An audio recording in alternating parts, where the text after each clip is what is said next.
عام پیشہ، عام شادی شدہ حیثیت، تاہم اس کے اندر ایسا خام مال موجود تھا جسے خداوند نے دیکھا۔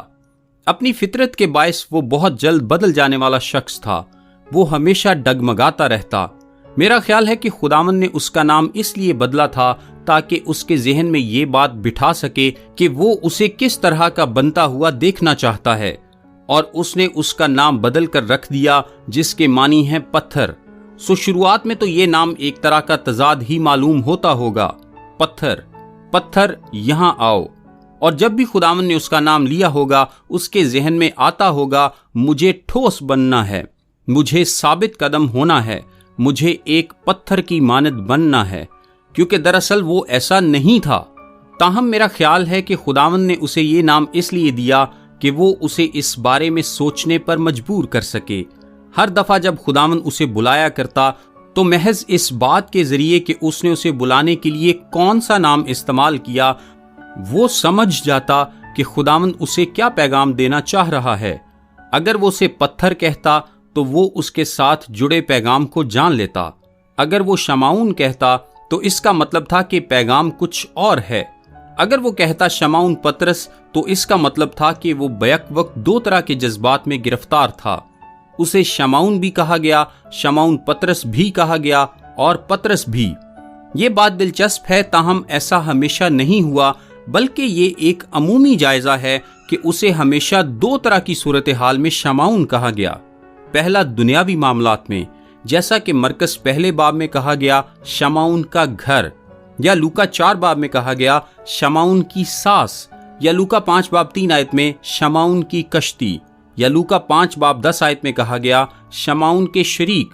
اعمال 10 باب میں بھی کہا گیا کہ کرنیلیس نے شمعون کا گھر تلاش کیا۔ دوسرے الفاظ میں، اگر آپ دنیاوی لحاظ سے اس کے بارے میں بات کرنا چاہتے ہیں، یا اس کی کشتی یا گھر یا جگہ کسی بھی اور چیز کے بارے میں بات کرنا چاہتے ہیں، تو آپ محض شمعون کہیں گے۔ یہ زمین پر اس کا دنیاوی نام ہے۔ اب شمعون کا استعمال اس وقت بھی ہوا جب اسے اس کے گناہ کے لیے سرزنش کی گئی۔ یوں وہ دنیاوی اور گناہ کے اعتبار سے شمعون ہے، یعنی جب بھی خداوند اس کی گنہگار حالت کی جانب دھیان دلانا چاہتا۔ مثال کے طور پر لوکا 5 باب میں وہ اپنی مچھلی پکڑنے والی کشتی میں ہے اور وہ خداوند پر شک کر رہا ہے، اور وہ شاید آہستہ آواز میں بڑبڑا بھی رہا ہوگا، اور خداوند نے کہا کشتی کی فلاں جانب جال ڈال اور مچھلی کھینچ لا۔ اس وقت آپ اسے بڑبڑاتا ہوا سن سکتے ہیں۔ کیا یہ سمجھتا ہے کہ ہمیں یہ بات نہیں معلوم کہ ہم کیا کر رہے ہیں؟ ہم پیشے کے اعتبار سے مچھیرے ہیں۔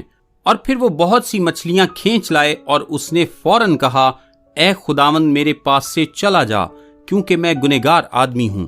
خداوند نے اس کے گناہ کو بھی ظاہر کیا اور اسے شمعون بھی کہا۔ یوحنا 21 باب میں جب خداوند پطرس کے پاس آیا، اس وقت وہ نافرمانی میں جی رہا تھا، اور نافرمانی یہ تھی کہ خداوند کے مردوں میں سے جی اٹھنے کے بعد وہ پھر سے مچھلی پکڑنے کا کام کرنے لگا تھا۔ وہ منادی کرنے کے لیے بلایا گیا تھا، مگر وہ دوبارہ سے مچھلی پکڑنے لگا، اور خداوند نے ساحل کے پاس اسے 3 بار مخاطب کیا، شمعون شمعون شمعون۔ وہ گناہ میں جی رہا تھا۔ مرکز 14 باب 37 آیت میں بھی اسے اس کی گنہگار حالت میں شمعون کہہ کر پکارا گیا۔ وہ کوہ زیتون کے اوپر کے حصے میں موجود تھے اور دعا مانگ رہے تھے، اور یسوع آیا اور اس نے شاگردوں کو سوتے ہوئے پایا، اور اس نے پطرس سے کہا شمعون تو سوتا ہے، اور اس نے اسے سو جانے پر سرزنش کی۔ یوں اپنی گنہگار حالت میں اور اپنی دنیاوی پہچان میں وہ شمعون ہے۔ وہ ایسا ہی تھا، تاہم خداوند اسے پتھر، چٹان، ثابت قدم، بنیاد، ایک زندہ پتھر بنانے جا رہا تھا۔ ایسا پطرس خود اپنے پہلے خط میں کہتا ہے۔ اس طرح سے آپ پطرس کی تمام زندگی کا ایک خاکہ تیار کر سکتے ہیں، یعنی شمعون، شمعون پطرس اور پطرس۔ یہ منتقلی کا عمل ہے، اور میرا خیال ہے کہ یوحنا اسے جتنا جانتا تھا اس کے مطابق اسے شمعون پطرس کہہ کر مخاطب کرتا ہے، کیونکہ وہ اس بات کا اندازہ نہیں لگا پاتا تھا کہ آیا وہ شمعون کے طور پر عمل کر رہا ہے یا پطرس کی طرح۔ یہ پیغام ابھی جاری ہے۔ اب آپ اس طرح کا خام مال رکھنے والے شخص کو لے کر کیسے ایک رہنما بنا سکتے ہیں؟ سب سے پہلے تو آپ اس خام مال یعنی خصوصیات کو پہچانتے ہیں۔ آپ پہچانتے ہیں کہ اس شخص کے اندر کیا ہے۔ اور ہمارے خداوند نے اس کے اندر یہ دیکھا اور وہ تیار تھا کہ اسے ایسا شخص بنانے کے لیے وہ سب کچھ کرے جیسا کہ وہ اسے بنانا چاہتا تھا۔ اور اس سے ہم دوسرے نقطے پر پہنچ چکے ہیں۔ خداوند رہنما تیار کرتا ہے، سب سے پہلے درست قسم کا خام مال تلاش کرنے سے، اور دوسرے نمبر پر درست تجربات کے ذریعے سے۔ خداوند اس کی زندگی میں درست تجربات لایا۔ آپ سب سے زیادہ تجربات کے ذریعے سے سیکھتے ہیں، پس اس نے پطرس کی زندگی میں زندگی بدل دینے والے تجربات آنے دیے، کیونکہ اگر وہ اس شخص کو بدلنا چاہتا ہے تو ضروری ہے کہ وہ اس کی زندگی میں کچھ اہم واقعات ہونے دے۔ سب سے پہلے تو ہم اس کے بارے میں بات کریں گے جو کہ اس کا مکاشفہ تھا، اس کا عظیم مکاشفہ۔ یوحنا 6 باب میں یسوع گلیل میں موجود تھا اور وہاں اس نے اپنی ذات کے بارے میں یہ زبردست پیغام دیا کہ وہ زندگی کی روٹی ہے۔ کچھ لوگ اس کے پیغام کو نہ سمجھ سکے اور اس کے کچھ شاگرد اسے چھوڑ گئے۔ وہ اسے چھوڑ گئے اور مزید اس کے پیروکار نہ رہے۔ 67 آیت سے لکھا ہے، پس یسوع نے ان 12 سے کہا، کیا تم بھی چلا جانا چاہتے ہو؟ شمعون پطرس نے اسے جواب دیا، اے خداوند، ہم کس کے پاس جائیں؟ ہمیشہ کی زندگی کی باتیں تو تیرے ہی پاس ہیں، اور ہم ایمان لائے اور جان گئے ہیں کہ خدا کا قدوس تو ہی ہے۔ میرا ایمان ہے کہ یہ خدا کی طرف سے ایک مکاشفہ تھا۔ میرا ایمان ہے کہ خدا ہی نے اس کے منہ کو کھولنا شروع کیا اور اس کے منہ کے ذریعے سے بولنے لگا۔ اور اس نے ایک مرتبہ پھر سے ایسا متی 16 باب میں بھی کیا۔ خداوند نے کہا، اس نے ان سے کہا، مگر تم مجھے کیا کہتے ہو؟ پطرس نے فوراً جواب دیا، تو زندہ خدا کا بیٹا مسیح ہے۔ یہ ایک زبردست بیان تھا، اور یسوع نے اس سے کہا، یہ بات گوشت اور خون نے نہیں بلکہ میرے باپ نے جو آسمان پر ہے تجھ پر ظاہر کی ہے۔ دوسرے الفاظ میں اس کے کہنے کا مطلب تھا کہ یہ مکاشفہ ہے۔ وہ اس شخص کو یہ بتا کر تبدیل کر رہا تھا کہ خداوند اس کے منہ کو استعمال کرنا چاہتا ہے، اور یہ کہ خدا اس کے ذریعے کلام کر سکتا تھا۔ اس نے اسے مکاشفے کا تجربہ بخشا، کیونکہ وہ ایک دن یعنی پینتیکوست کے دن کھڑا ہو کر خدا کے مکاشفے کی منادی کرنے والا تھا، اور ایک دن وہ قلم لے کر خدا کے مکاشفے کو لکھنے والا تھا۔ اور یسوع نے ان مکاشفاتی تجربات کے ذریعے اسے تیار کیا۔ اس نے اسے عظیم مکاشفے کے ذریعے سے احساس دیا کہ خدا وہاں موجود تھا اور کام بھی کر رہا تھا۔ یہ ایک زبردست تجربہ تھا۔ اور اس کے بعد وہ تجربہ جسے بڑا اجر کہہ سکتے ہیں، خدا نے متی 16 باب میں اسے عظیم اجر اور زبردست وعدہ دیا۔ اس کے اقرار کے بعد 18ویں آیت میں یسوع نے کہا، اور میں بھی تجھ سے کہتا ہوں کہ تو پطرس ہے، اور میں اس پتھر پر اپنی کلیسیا بناؤں گا، اور عالم ارواح کے دروازے اس پر غالب نہ آئیں گے۔ میں آسمان کی بادشاہی کی کنجیاں تجھے دوں گا۔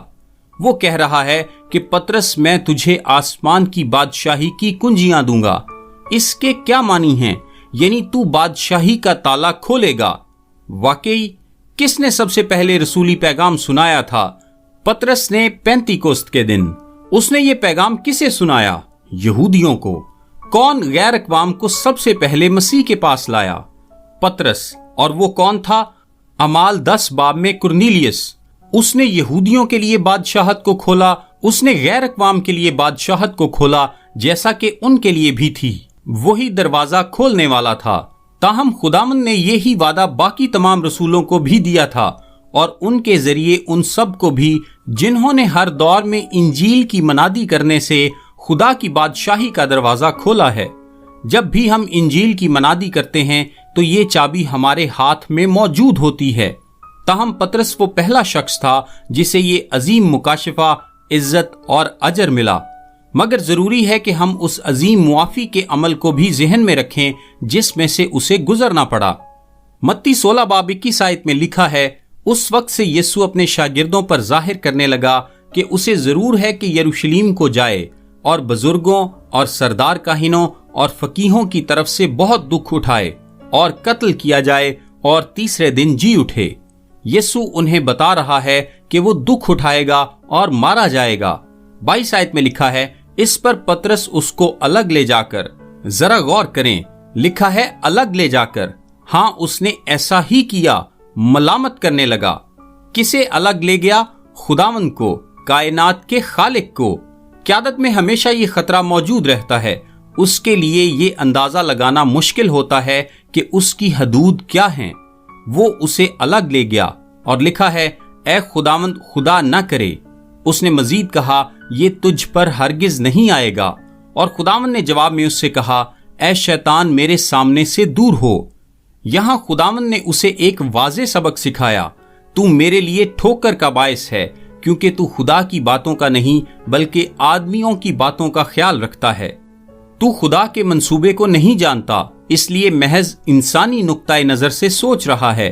اے شیطان مجھ سے دور ہو، یعنی ابھی ابھی اس کا منہ خدا کے لیے استعمال ہوا تھا اور اب شیطان کے لیے بھی استعمال ہو رہا تھا، اور اب وہ وہی کر رہا تھا جیسا کہ شیطان نے خداوند کی آزمائش کے وقت کیا تھا، یعنی وہ اسے صلیب کے منصوبے سے ہٹانے کی کوشش کر رہا تھا۔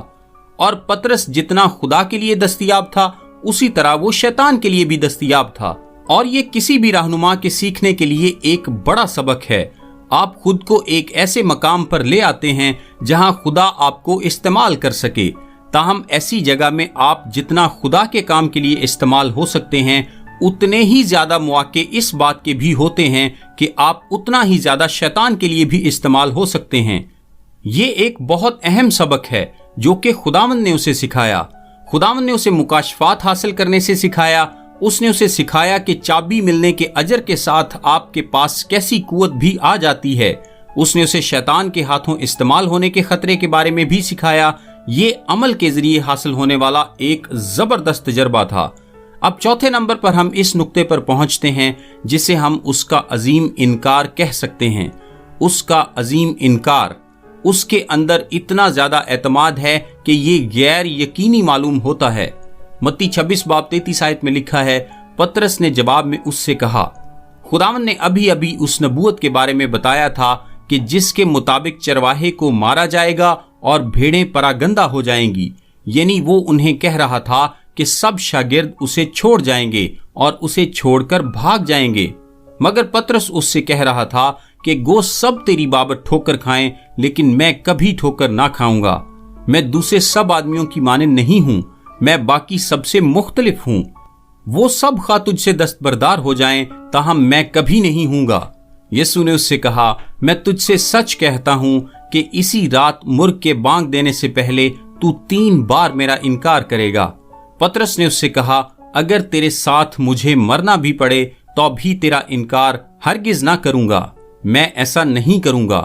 یہ اس کی خود اعتمادی تھی، اور سب شاگردوں نے بھی اسی طرح کہا، یوں جیسے اگر پطرس نے یہ کہا ہے تو ہم سب بھی اس کے ساتھ اتفاق کرتے ہیں۔ وہ ان کا رہنما تھا، وہ ایک رہنما تھا، یعنی پطرس بالکل درست کہہ رہا ہے، ہم سب بھی ایسا ہی کریں گے۔ اس کا اعتماد بہت بڑا تھا، تاہم اس نے انکار کر دیا۔ اس نے اسے رد کیا اور اس کا انکار کیا۔ متی 26 باب 69 آیت سے لکھا ہے، اور پطرس باہر صحن میں بیٹھا تھا کہ ایک لونڈی نے اس کے پاس آ کر کہا، تو بھی یسوع گلیلی کے ساتھ تھا۔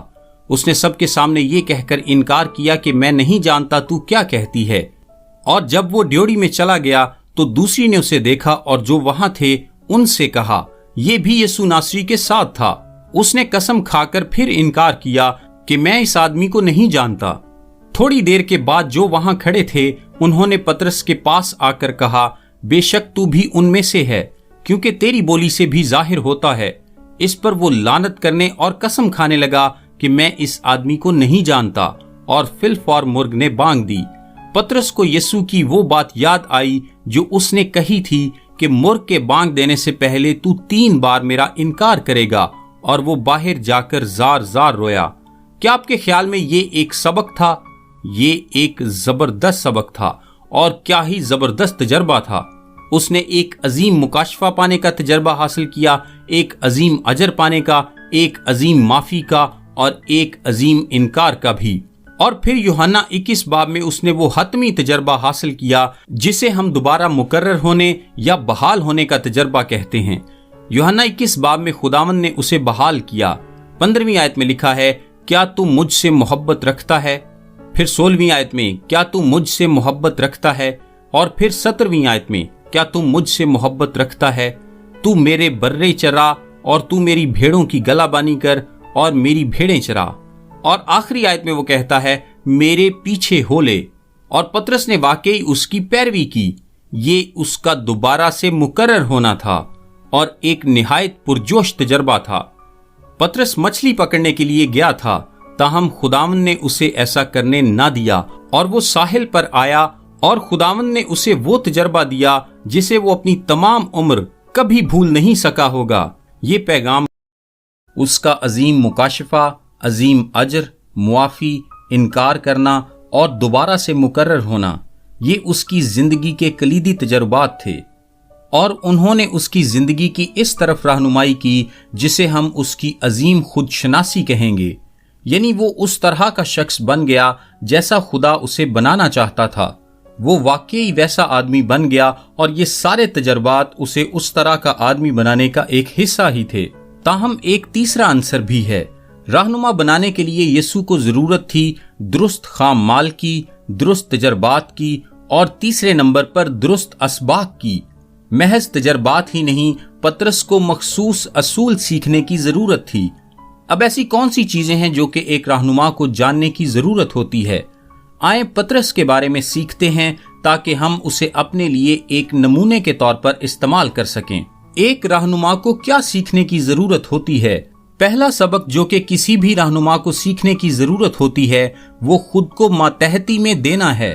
پس خداوند نے پطرس کو یہ سکھایا۔ متی 17 باب میں خداوند نے کہا، تو جھیل پر جا کر بنسی ڈال، اور جو مچھلی پہلے نکلے اسے لے، اور جب تو اس کا منہ کھولے گا تو ایک مسکال پائے گا، وہ لے کر میرے اور اپنے لیے انہیں دے۔ اب پطرس کی فطرت کو جاننے کے باعث ہم اندازہ لگا سکتے ہیں کہ پطرس محصول دینا پسند نہیں کرتا ہوگا۔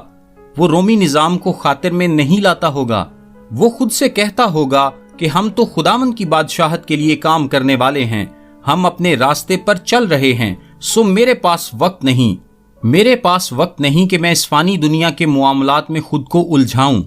تاہم یسوع نے اسے سکھایا کہ وہ ان حکومتوں کے تابع رہے جو کہ خدا نے قائم کی ہیں، اور یوں اس نے اپنا سبق سیکھ لیا، کیونکہ پہلا پطرس 2 باب میں اس نے یہ لکھا، خداوند کی خاطر انسان کے ہر ایک انتظام کے تابع رہو، بادشاہ کے اس لیے کہ وہ سب سے بزرگ ہے، اور حاکموں کے اس لیے کہ وہ بدکاروں کی سزا اور نیکوکاروں کی تعریف کے لیے اس کے بھیجے ہوئے ہیں، کیونکہ خدا کی یہ مرضی ہے کہ تم نیکی کر کے نادان آدمیوں کی جہالت کی باتوں کو بند کر دو اور اپنے آپ کو آزاد جانو، مگر اس آزادی کو بدی کا پردہ نہ بناؤ، بلکہ اپنے آپ کو خدا کے بندے جانو۔ سب کی عزت کرو، برادری سے محبت رکھو، خدا سے ڈرو، بادشاہ کی عزت کرو، اے نوکرو بڑے خوف سے اپنے مالکوں کے تابع رہو۔ دوسرے الفاظ میں وہ ماتحت ہونے کے بارے میں سیکھ چکا تھا۔ اس نے سیکھ لیا تھا کہ خدا نے کچھ ادارے بنائے ہیں جن کے ماتحت رہنا ہوگا۔ رہنماؤں کے لیے یہ سیکھنا اہم ہے کہ ان پر بھی حدود لاگو ہیں۔ دوسرا سبق جو کہ پطرس جیسے آدمی کو سیکھنے کی ضرورت تھی وہ تھا ضبط۔ اسے ضبط کے بارے میں سیکھنے کی ضرورت تھی۔ خداوند کو اسے خود کو قابو میں رکھنا سکھانا پڑا، کیونکہ وہ ایک بے قابو شخص تھا۔ یوحنا 18 باب میں وہ باغ میں تھے اور سپاہی اس کو پکڑنے کے لیے آئے۔ کیا آپ کو یہ واقعہ یاد ہے؟ اور پطرس نے تلوار لی، اور بائبل مقدس میں لکھا ہے کہ وہاں ملخس نام ایک آدمی تھا جس کا پطرس نے کان اڑا دیا۔ وہ سردار کاہنوں کے سارے نوکروں کو اور غالباً 500 سپاہیوں کو جو کہ اینٹونیو کے قلعے سے آئے تھے اپنے سامنے کھڑا دیکھ سکتا تھا، اور اس نے بس اپنی تلوار اٹھائی اور اس کا کان اڑا دیا۔ جہاں تک ہم اندازہ لگا سکتے ہیں اس کا نشانہ کان نہیں تھا۔ میرے کہنے کا مطلب یہ ہے کہ وہ کوئی سرجن نہیں تھا، اور نہ ہی وہ اس کے کان کا علاج کرنا چاہ رہا تھا، سو وہ یقیناً اس کا سر اڑانا چاہتا تھا۔ اس شخص نے گھبراہٹ میں اپنا سر جھکایا ہوگا اور اپنا کان کھو دیا، اور خداوند نے آگے بڑھ کر اس کے کان کو بحال کر دیا اور پطرس سے کہا، اپنی تلوار کو میان میں کر لے، کیونکہ جو تلوار کھینچتے ہیں وہ سب تلوار سے ہلاک کیے جائیں گے۔ آپ کو ضبط سیکھنے کی ضرورت ہے۔ خداوند کے منصوبوں کو پورا ہونے دیں، خدا کو ان سارے معاملات کے ساتھ نمٹنے دیں۔ سو کیا اس نے ضبط کرنا سیکھا؟ ہاں، اس نے سیکھا۔ پہلے پطرس 2 باب میں وہ کہتا ہے، اور تم اسی کے لیے بلائے گئے ہو کیونکہ مسیح بھی تمہارے واسطے دکھ اٹھا کر تمہیں ایک نمونہ دے گیا ہے تاکہ اس کے نقش قدم پر چلو۔ نہ اس نے گناہ کیا اور نہ اس کے منہ سے کوئی مکر کی بات نکلی، نہ وہ گالیاں کھا کر گالی دیتا تھا اور نہ دکھ پا کر کسی کو دھمکاتا تھا۔ دوسرے الفاظ میں پطرس یہ کہتا ہے کہ میں نے یسوع کو یہ کرتے ہوئے دیکھا۔ یسوع نے اسے خدا کی مرضی سمجھ کر قبول کیا۔ اس نے خود ضبط کیا اور اپنی زندگی کو خدا کے ہاتھ میں دے دیا۔ میں یہ سبق سیکھ چکا ہوں اور اب تمہیں سکھا رہا ہوں، یعنی اس نے ضبط کرنا سیکھ لیا تھا۔ ایک اور بات جو کہ رہنما کو سیکھنے کی ضرورت ہوتی ہے وہ ہے عاجزی۔ کیا اس نے یہ بھی سیکھ لی؟ پطرس نے کہا تھا، گو سب تیری بابت ٹھوکر کھائیں لیکن میں کبھی ٹھوکر نہ کھاؤں گا۔ اگر تیرے ساتھ مجھے مرنا بھی پڑے تو بھی تیرا انکار ہرگز نہ کروں گا۔ تاہم اس نے ایسا ہی کیا۔ اس نے اپنا سبق سیکھ لیا تھا، کیونکہ پہلے پطرس میں اس نے یہ الفاظ لکھے کہ خدا مغروروں کا مقابلہ کرتا ہے مگر فروتنوں کو توفیق بخشتا ہے۔ اس نے سیکھ لیا تھا۔ اس کے علاوہ رہنماؤں کو بعض اوقات قربانی کا سبق سیکھنا پڑتا ہے۔ پطرس سے ایک دن یوحنا 21:18 میں کہا گیا، دوسرا شخص تیری کمر باندھے گا اور جہاں تو نہ چاہے گا وہاں تجھے لے جائے گا۔ یعنی میں اس موت کے بارے میں بات کر رہا ہوں پطرس، جو تو میرے لیے مرے گا۔ تو ایک شہید ہوگا پطرس، تو ایک شہید ہوگا۔ کیا تو اس کے لیے تیار ہے؟ اور یہی وہ وقت ہے جب اس نے کہا، یوحنا کا کیا حال ہوگا؟ کیا وہ اس سے بچ نکلے گا؟ اس کا کیا ہوگا؟ اور خداوند نے کہا، اس سے تیرا کچھ سروکار نہیں۔ اور اس کے بعد اس نے اپنی بات پر زور دیتے ہوئے کہا، تو میرے پیچھے ہو لے۔ اور یہ وہ آخری دفعہ تھی جب یسوع کو یہ کہنا پڑا۔ وہ اپنا سبق سیکھ چکا تھا، یعنی قربانی دینے کا سبق، اور اس نے یہ سبق اتنی اچھی طرح سے سیکھا کہ اس نے پہلے پطرس میں لکھا ہے، لیکن اگر مسیحی ہونے کے باعث کوئی شخص دکھ پائے تو شرمائے نہیں، بلکہ اس نام کے سبب سے خدا کی تمجید کرے۔ پس جو خدا کی مرضی کے موافق دکھ پاتے ہیں وہ نیکی کر کے اپنی جانوں کو وفادار خالق کے سپرد کریں۔ اس سے تم قربانی سیکھتے ہو۔ اب اسے محبت کے بارے میں بھی سیکھنے کی ضرورت تھی۔ دیکھیں، رہنما کام کی طرف توجہ دینے والے ہوتے ہیں، نہ کہ لوگوں کی طرف، جس کے باعث وہ لوگوں کو نظر انداز کرتے ہیں۔ پس اسے محبت کے بارے میں سیکھنے کی ضرورت تھی۔ اور یوحنا 21 باب میں یسوع نے کہا، کیا تو مجھ سے محبت رکھتا ہے؟ کیا تو مجھ سے محبت رکھتا ہے؟ اور پھر تیسری دفعہ، کیا تو مجھ سے محبت رکھتا ہے؟ میں تجھ سے یہی چاہتا ہوں پطرس کہ تو مجھ سے محبت رکھ۔ اور شاید یہی وجہ تھی کہ غالباً یسوع نے یوحنا کو اس کے ساتھ رکھا تاکہ وہ سیکھ سکے۔ اور آپ کو یاد ہوگا، یوحنا 13 باب میں جب یسوع پاؤں دھو رہا تھا اور وہ پطرس کے پاس آیا تو پطرس نے کہا، تو میرے پاؤں ابد تک کبھی دھونے نہ پائے گا۔ خداوند نے کہا، میں تجھے ایک سبق سکھانا چاہتا ہوں پطرس، جسے تو اب نہیں جانتا مگر بعد میں سمجھے گا۔ جس کے جواب میں اس نے کہا، صرف پاؤں ہی نہیں بلکہ ہاتھ اور سر بھی دھو دے۔ کچھ دیر بعد خداوند نے کہا، ایک دوسرے سے محبت رکھو کہ جیسے میں نے تم سے محبت رکھی۔ اس نے انہیں محبت کے بارے میں ایک عظیم سبق دیا تھا جسے پطرس سمجھ چکا تھا۔ بعد میں پہلا پطرس 4 باب میں وہ سبق کو دہراتا ہے جو اس نے سیکھا تھا۔ لکھا ہے، سب سے بڑھ کر یہ ہے کہ آپس میں بڑی محبت رکھو، کیونکہ محبت بہت سے گناہوں پر پردہ ڈال دیتی ہے۔ یعنی وہ یہ سیکھ چکا تھا۔ اسے ہمت کے بارے میں بھی سیکھنے کی ضرورت تھی۔ یوحنا 21 باب میں یسوع نے کہا، اگر تو میری پیروی کرے گا تو تجھے اپنی جان دے کر قیمت چکانی پڑے گی۔ کیا تو تیار ہے؟ اس نے یہ سبق بھی سیکھ لیا، کیونکہ اعمال 4 باب میں وہ صدر عدالت کے سامنے حاضر ہوا اور کہا، مجھے پرواہ نہیں کہ تم کیا کہتے ہو، میں منادی کرتا رہوں گا، کیونکہ میں خدا کی فرمانبرداری کروں گا، آدمیوں کی نہیں۔ جس پر انہوں نے کہا کہ آئندہ سے ہرگز یہ تعلیم نہ دینا۔ جس کے بعد وہ دعا کرنے میں لگ گئے اور اس نے دعا کی کہ خدا انہیں اور دلیری دے، اور پھر وہ باہر نکلے اور پہلے سے بھی زیادہ منادی کرنے لگے۔ اسے ماتحت ہونے کے بارے میں سیکھنے کی ضرورت تھی اور یسوع نے اسے سکھایا۔ اسے ضبط کرنے کے بارے میں سیکھنے کی ضرورت تھی اور خداوند نے اسے سکھایا۔ اسے عاجزی کے بارے میں سیکھنے کی ضرورت تھی اور یسوع نے اسے سکھایا۔ اسے فضل اور قربانی اور محبت اور ہمت کے بارے میں سیکھنے کی ضرورت تھی اور یسوع نے اسے یہ سب کچھ سکھایا۔ اب خداوند کیسے ایک رہنما کو تیار کرتا ہے؟ وہ درست خام مال کو لیتا ہے اور اسے درست تعلیم کے ساتھ درست تجربات میں سے گزارتا ہے، جس کے نتیجے میں پطرس جیسا عظیم رہنما یا لیڈر بنتا ہے۔ اعمال کے پہلے 12 ابواب میں وہی کلیسیا کا رہنما ہے۔ وہی یہودا کی جگہ متتیہ کو چننے کے بارے میں فیصلہ لیتا ہے۔ اعمال دوسرے باب میں وہی پینتیکوست کے دن کلیسیا کا ترجمان بنتا ہے۔ اعمال تیسرے باب میں اس نے یوحنا کے ساتھ لنگڑے آدمی کو شفا دی۔ اعمال چوتھے باب میں اس نے صدر عدالت کے سامنے مزاحمت کی۔ اعمال پانچویں باب میں وہ حننیہ اور سفیرہ کی منافقت کے ساتھ نمٹا۔ اعمال آٹھویں باب میں وہی تھا جو سامریہ میں شمعون جادوگر سے بھی نمٹا۔ اعمال نویں باب میں اس نے انیناس کو شفا یاب کیا اور طبیطہ کو مردوں میں سے زندہ کیا۔ اعمال 10 اور 11 باب میں وہ غیر اقوام کے پاس انجیل کا پیغام لے کر گیا اور اس نے 2 زبردست اور جلال سے بھرپور خطوط لکھے جن میں اس نے وہ تمام اسباق لکھے جو یسوع نے انہیں سکھائے تھے اور انہیں ہم تک پہنچایا۔ وہ ایک زبردست شخص تھا۔ وہ ایسا شخص تھا جسے یسوع نے اپنے فضل کے ساتھ چھوا تھا۔ اس کی زندگی کا اختتام کیسے ہوا؟ روایت کہتی ہے کہ اسے ایک دردناک موت سہنا پڑی۔ روایات ہمیں بتاتی ہیں کہ اسے مصلوب کیا گیا تھا، تاہم اس سے پہلے کہ اسے مصلوب کیا جاتا اسے مجبور کیا گیا کہ وہ اپنی بیوی کا مصلوب کیا جانا اپنی آنکھوں سے دیکھے۔ روایات قلم بند کرنے والے ایک شخص یوسیبیز نے جو تاریخ دان تھا یہ کہا کہ وہ اپنی بیوی کی صلیب کے نیچے کھڑا ہو کر مسلسل اس کے لیے یہ دہراتا رہا، خداوند کو یاد رکھو، خداوند کو یاد رکھو۔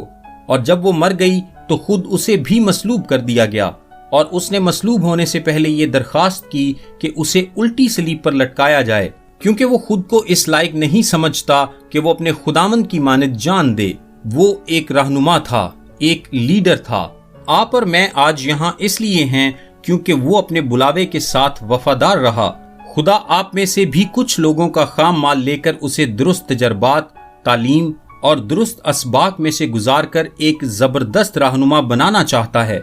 میرا یقین ہے کہ پطرس کی زندگی کا خلاصہ اس کی زندگی کے چند آخری الفاظ میں دیکھا جا سکتا ہے جو کہ اس نے اپنے آخری خط کی چند آخری سطور میں لکھے۔ دوسرا پطرس 3 باب 18 آیت میں لکھا ہے، بلکہ ہمارے خداوند اور منجی یسوع مسیح کے فضل اور عرفان میں بڑھتے جاؤ، اسی کی تمجید اب بھی ہو اور ابد تک ہوتی رہے، آمین۔ وہ آپ کو بڑھنے کا پیغام دے سکتا تھا کیونکہ اس نے خود بھی ایسا ہی کیا تھا۔ میرا نام تابش قاضی ہے اور یہ میسج آپ کو ڈیلی ورسز کی جانب سے بھیجا گیا ہے۔ روزانہ صبح اپنے واٹس ایپ پر بائبل کی آیات اور ان کی وضاحت انگلش، اردو اور آڈیو میں حاصل کرنے کے لیے ابھی 0333 80 20 972 پر واٹس ایپ میسج کریں۔ خدا آپ سب کو برکت دے۔